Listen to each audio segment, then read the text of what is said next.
Hello, I'm Barbara Lee Diamonstein, and welcome to Inside Fashion. Today we'll be talking to Arnold Scaasi. Arnold Scaasi is sometimes referred to as New York's last custom designer. His beautifully tailored and dramatically designed clothes are presented 2 times a year to his small army of devoted customers. It's a very real pleasure to have you with us here today, Arnold. Thank you. Glad that you're here. You were raised in Montreal and in Melbourne, Australia, educated in Canada and in France. It's quite a background, and certainly one that is not typical of many fashion designers.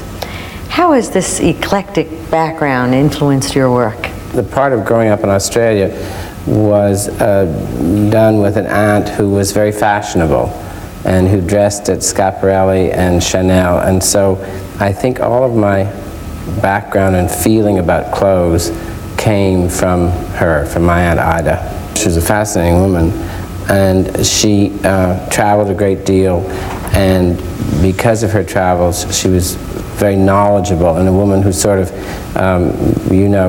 grew all the time and was always growing, and so this sort of, I hope, rubbed off on me. I think it did. And her whole lifestyle sort of was done with great elegance, of something that I don't think happens today. So I was very fortunate to have been part of it, I think. Did you ever have any formal training as a designer? Yes, lots. Many years of formal training. Started in Canada when I came back from Australia, and still as a teenager, and I began, I went to a wonderful school there called the Cote Noire Capone School of Design, and it was the beginning of my formal training before going on to Paris, where I studied at the Chambre Syndicale de la Haute Couture, and then I went from there to work at a house called Paquin, which was then a very stylish and known house of fashion in Paris. How did your apprenticeship with Paquin influence your design philosophy?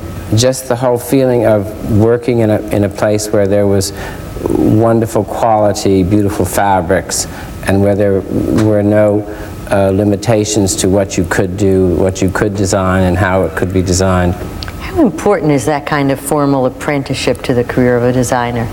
Well, my way of thinking is the most important thing, because if you have a good basis for something, for any career, then obviously you can go on from there and do your own thing. Was that European training as important or more important than your early training on 7th Avenue? I think it was the most important part of my life. I think traveling, first of all, gives you a feeling of what other people in other countries are doing, and that there are other people outside of your own little world that you usually grow up in. How did you wend your way from Paris to New York?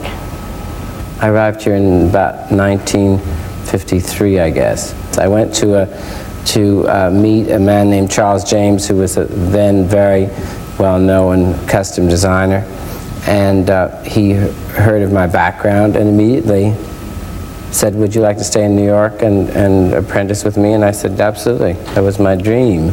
So I was very lucky. It just started right away. That was the second day I was in New York. How long did you work with him? I worked with Charles James for 2.5 years. Then decided it was time to go into your own business, a ready-to-wear business? I was going to go into a made-to-order business at that time. At one time, your very successful ready-to-wear line was carried by over 200 American stores. Then you decided to design couture clothes, and you discontinued the ready-to-wear line. What made you decide to devote yourself to a custom couture collection?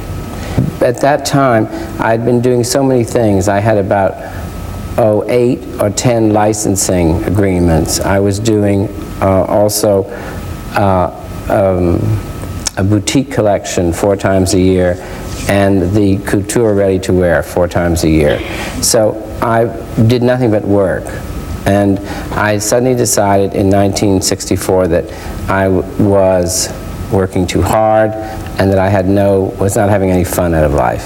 So I decided to stop everything and have a sabbatical, and I went to Europe for a year, and then I came back and thought, now what do I really want to do that I'd love to do? And I went back to my first dream, which was made-to-order clothes. I like the idea of working directly with the customer and finding out what her life was about and what kind of clothes she needed, and filling a need in her life. Where did you get the backing to do that? The backing? Well, I'd made a great deal of money in the ready-to-wear business and all the licensing that I'd done, so I had the backing. There was no problem. How did you ever get the backing to go into business in the first place? Oh, I'd saved $2,000, and I guess in 1957 that's all you needed if you wanted to make up some dresses and present them to the stores. And stores were very open to any new ideas and new people. And I think my timing was right in the kind of things that I did. And where were you housed? In my apartment, which was a walk-up on 58th Street and Lexington Avenue. And we had a tailor and a seamstress, and everything was made out of that apartment for the first year of business. Then we skyrocketed and we did a lot of other things. By the works of what artists have you been most influenced? I don't think I'm influenced by any artist, really. Have you been inspired by any of them? Well, I'm inspired by Louise Nevelson because she's a friend and I dress her. So I find a lot of, I love her feeling about clothes, and she's very creative in wearing clothes, and it's a wonderful mesh because she finds that I'm very creative in making clothes for her. And I've made a lot of clothes for people in the theater and in films, and the most important thing you want is that person be relaxed and easy in their clothing, and that it does something for them, you know. I made a lot of clothes for Barbra Streisand, and I found her extraordinarily creative, and there was a wonderful give and take, as there is with Nevelson and many other people who are not necessarily artists. How has she adapted her taste to your designs, for example? Barbra Streisand. There was a white file wedding dress in the collection that had a hood and was very covered up. And she called the next day and said, would I consider making the wedding dress in black? And I said, yes, I guess so, but it's a terrible color for a wedding. And she said, I'm not going to use it for a wedding. I want to use it as an evening coat. I think it would be a terrific evening coat. And of course it was, and she was right about it. Does she know a great deal about clothes? Oh yes, she has a great feeling. Again, it's an innate feeling, as Nevelson's is with the way she dresses. I mean, you know, she can take 3 outfits and take a piece of each and put it together, and there's a whole new feeling about the outfit, you know, that she's wearing. Are there any colors that you've always thought were not appropriate or not flattering for women? I think grayed, dirty colors in the evening are very unflattering. I think in the evening when you're mainly in artificial light, the up colors are more helpful, and bright colors to me are more attractive, and I try to use them as much as possible. And what is your favorite up color? Red, shocking pink. Red and shocking pink mixed with purple or orange, all those colors together. I love all that spectrum of pinks and reds and oranges. And what are the most helpful colors for the daytime? I guess blues are a good safe bet. Bright red, I think red is great in the daytime and can be helpful. What about the relationship between fashion and interior design? Were you deeply involved in the design of that apartment? Yes, very much so. I've decorated all of my residences myself. And I think there is a relationship, again, only in that what you see must be attractive to you. So you begin an apartment or a residence by finding out what's there, very much like you have a body to build a dress on. You have the 4 walls and you must now decorate them. And you do it with the same eye that you do anything else, you know. Does that same philosophy about colors that make you feel comfortable and pleasing relate to the way you design a house or an apartment too? I think so. I think you can use great color and very upbeat kind of wallpapers and prints and things in rooms that you're not going to be in very long. I have a red and yellow hallway which you pass through. It's bright yellow, bright red, and it has bright yellow doors. Fashion, the inside story, will return in a moment.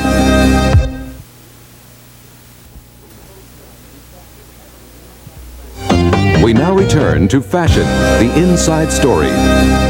As a designer whose work is not subject to the whims of store buyers, do you feel a greater sense of creative freedom now than when you catered to a mass market? Yes, much more so. One of the reasons that I went into made-to-order clothes was because I wanted to feel that freedom. I felt that I was being pushed by stores to do certain things that I really didn't like doing and didn't want to do. I can see how a designer could easily prefer the liberty of made-to-order and custom design, and how a customer would like the results. But don't any clients ever feel a bit uneasy about spending, I guess, $4,000 to about $8,000 for one single item of clothing? Say you spend $4,000 on a dress and you wear it for 8 years, it really comes out to being $500 a year, doesn't it? So it depends how you look at it. You know, I think made-to-order clothes are very special, and they're really for very special people who understand about clothes. They're for a woman who would rather have 4 great things in her wardrobe a season than 40. I mean, I would think that the normal amount of money spent by an average upper middle class woman who's buying clothes for weekends and for parties and for just living in, that she probably spends as much money as one of my clients spend. But Arnold, by any standard, $4,000 to even $6,500 is a lot of money. Why don't you give us some idea of the breakdown of the costs? For example, we know, everybody knows that hand labor is expensive, but how much does the fabric cost? You pay a great seamstress today between $350 to $400 a week. You pay the fabric that comes in, which is exclusive to me. Does all of your fabric come from Europe? Everything comes from Europe, yes, because we don't find the quality or the design quality here. The mass-produced fabric people are not interested in doing something that's terribly special for just 10 yards of fabric or 15 yards of fabric. They want thousands of yards. You can't have that How much made does in that America. cost a yard, and how many yards It might cost anywhere from $150 to $200 a yard, and you might use 5 yards in a dress. So you're somewhere around $1,000. That has nothing to do with linings, all the trimmings, belts, the fitting time. I mean, when you think that a woman can come in and have 5 or 6 fittings on a dress, and that each time she comes, that dress is totally taken apart, reshaped for her, and put back together again. That all costs a great deal of money. And how many days do you allot, all put together, for example, About to make 2 each weeks. garment? 2 weeks of, I mean, anywhere from about 80 hours to make a garment. How many dresses of that sort can you sell a year? Can you make a year, let alone sell? We can make about 500 a year, I would think, and we don't want to make more. And how many customers generally buy these 500 garments? About 100 customers a season. And how many seasons for you, too? 2 seasons a year. How do you begin? Do you begin your work with a sketch, or applying fabric to a mannequin, or dealing with a live model? How does one of your designs evolve? I begin somewhere between the fabric and the sketch. I mean, either the sketch comes first because I have an idea for a new shape or a different detail of some kind, or I'll see a fabric that is spectacular and that I then do a sketch for. We talked earlier that you often dress the well-known, who often, too, have distinct ideas of their own about how they'd like to dress. Well, again, doing made-to-order clothes is so different from any other type of clothing, because you do get very involved with the client. And yes, she does tell you how she wants to look, and then it's up to you to make her look that way. Joan Rivers, I guess, is the most recent person. But and how do you envision Joan Rivers, who on the one hand is a broad-based comedian, yes, as a performer, on the other hand wears these elegant clothes? How do you bring the two together? She wants very much to look very sophisticated, very New York, and I think, again, we go back to if she feels comfortable in that kind of clothing and she looks right in it, and she does, then it's very important to make those kind of clothes for her. There must be all sorts of things that you know about that are helpful to tone down certain parts of the body to make almost anyone's silhouette look more ideal. Will you share some of your camouflage secrets with us?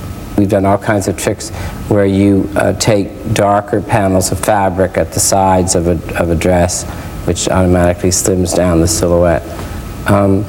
There are certain things that are sort of interesting, that women come to you and say, well, I have very broad shoulders, therefore I don't want shoulder pads, or I don't want my shoulder broadened, or whatever. And what they don't realize is that might be a very good attribute of theirs that they should use and exaggerate rather than trying to slim it down. It was interesting to me when I first did clothes for Joan Crawford to find that she really had those big shoulders. That Adrian it was not shoulder pads. No, well, it was just to shape it, but that Adrian didn't have to do very much to.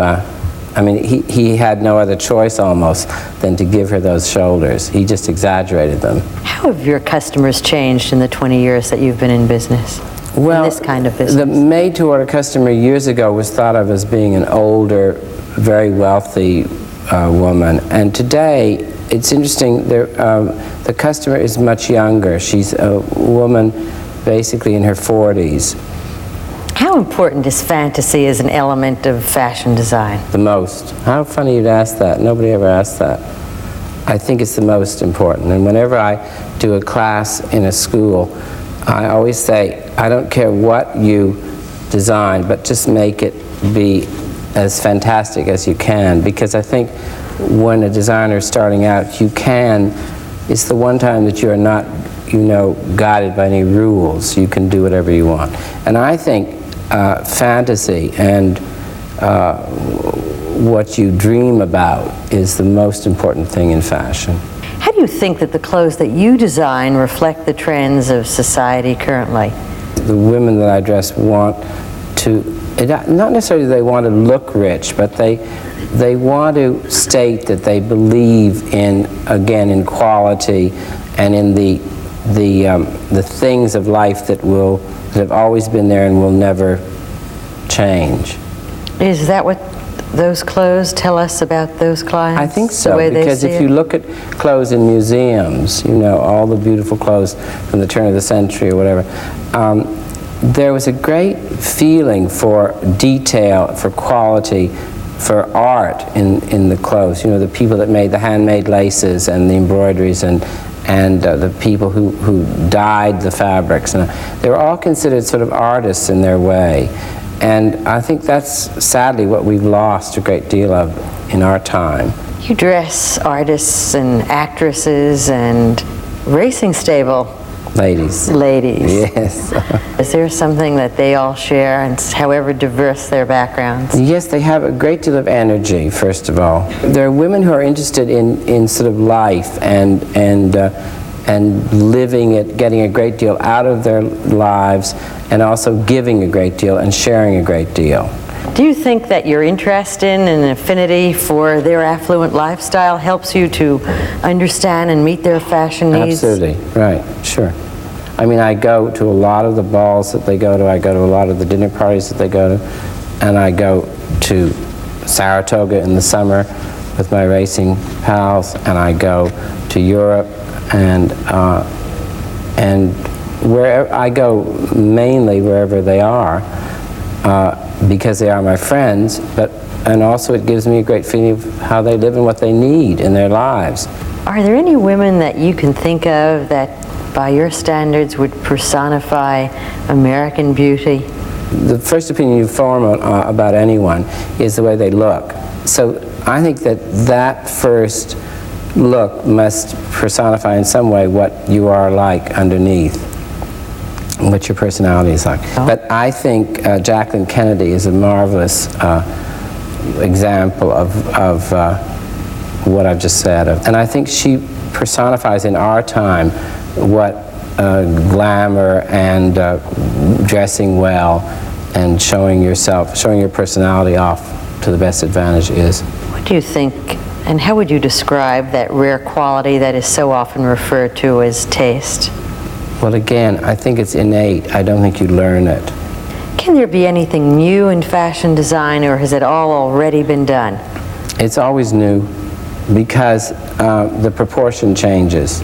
You know, we're in a time now in 1983 of the broad-shouldered look. But if you took out that old suit from 1944 that also had a padded shoulder and a broad shoulder, you'd find that it looked totally dated and looked like 1944 because the proportion of clothes change all the time. Are there any widely accepted styles today of which you particularly disapprove? Layers. I hate layers. I think it's very unattractive to see a woman sort of loaded down with lots of things on her. First of all, it adds a lot of extra bulk. Usually it's done by the woman who is too short and too small to do it, so she really looks, she's dwarfed by all of this stuff. And then when they begin to get undressed, it's a mess. You've been called by some the first American designer to become involved in licensing. Is that true? Yes, I did the first licensing in 1957, which is a long time ago. I did children's wear, and I did men's ties and men's sweaters, and I did the first Ben Kahn collections in 1958. You know, licensing really meant that you were being given credit for designing what designers had always designed but never been given credit for before. What's been the greatest satisfaction of your career? Having it, I guess. The career. I mean, it's been very rewarding, and I love doing it. Any great frustrations? Oh, I guess, as in every other career, you know, there are frustrations, but I mean, that's all part of working, isn't it? Did you ever expect your life to unfold the way it has? No, I never planned any of it. That's interesting. What did you have in mind? Oh, to work as little as possible and make as much money as possible and live as nicely as possible. I obviously planned to be a designer, but I had no idea that I would be a designer in New York and that after opening my first collection I would be a successful designer and be a name and a known name, and I had no idea of any of that. Is it all still exciting for you? Very, yes. I always go to Europe and think, oh my God, I have to look at another 50 collections of fabric, and after looking at 50 times 200, how could you possibly find anything new? And then you open up the suitcases and there are those wonderful things that suddenly there's something that looks new to you. Is each collection like starting over? Always, yes. And I'm just as nervous about it, until we begin to sell the clothes as I was the first time. Even by now, aren't you certain and sure of yourself and your audience? No. Again, you don't want to make the clothes look strange, but you want to make them look new. So you're working within a framework, that doesn't allow you that much freedom, and yet you want it to be free and new looking. So it scares you to death till somebody finally buys that dress, Thank you, Arnold. Thank you, Arnold Scaasi, for your special warmth and your special candor. You have been a wonderful guest. Thank you.